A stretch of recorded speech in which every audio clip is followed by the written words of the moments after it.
Guys, has Kevin Feige lost his touch? Well, here's what you should know. Okay, I have to start out by saying, just so no one gets the wrong idea, that I absolutely love the Marvel Cinematic Universe. I think that Kevin Feige is a complete mastermind, and the work he has been responsible for is among the best collection of cinema to ever exist in this world. Let none of you think for even a second that I don't have the utmost respect for what Feige has created. Yes, I know that the Marvel Universe has been somewhat laid out for him in the comics, but hold on just a second. The movies are not a carbon copy of the comic book world.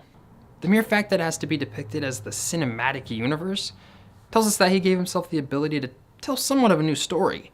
Seriously, I don't even know how to begin counting all the characters Feige has the responsibility of integrating. That alone is enough to make some people want to pull their hair out, but can you imagine having to constantly check all your creative decisions with every single other storyline that exists in your world? I could go on, but can we all agree that what Kevin Feige has accomplished is fantastic and beyond what we truly can grasp? Great. But let's get back to what I initially wanted to get out there. Have you heard of this thing called a multiverse? Well, if not, it's basically exactly what it sounds like. Essentially, a multiverse is a concept that several universes all exist independently, but also concurrently with other universes. Right now, in the cinematic world, we have the MCU, but we also have an X-Men universe, some remnants of a Spider-Man world, and what is most certainly a doomed Fantastic Four franchise. These all exist independently of the others and are not affected by each other's timelines.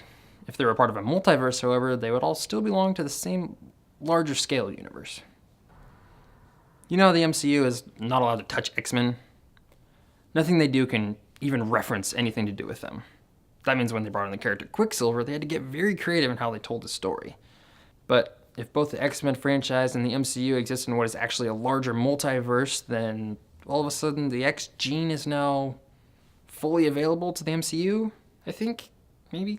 I don't know. When I heard rumors of this concept, it really kind of hit me sideways. It seemed to kind of go against everything Marvel Studios has worked for over the past 8 years. Let me be clear. I'm very aware that the multiverse concept already exists.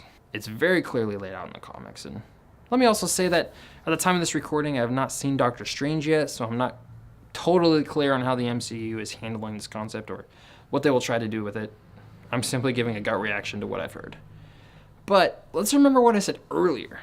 Kevin Feige's amazing. Is he really one to opt for a lazy creative decision? Well, no. I believe that he respects what he has accomplished too much, not to mention his obvious high regard for the Marvel comic book world. Really, this could just be a new challenge for Feige, because as easy as it would be to open up your story options by gaining access to other universes, would it though?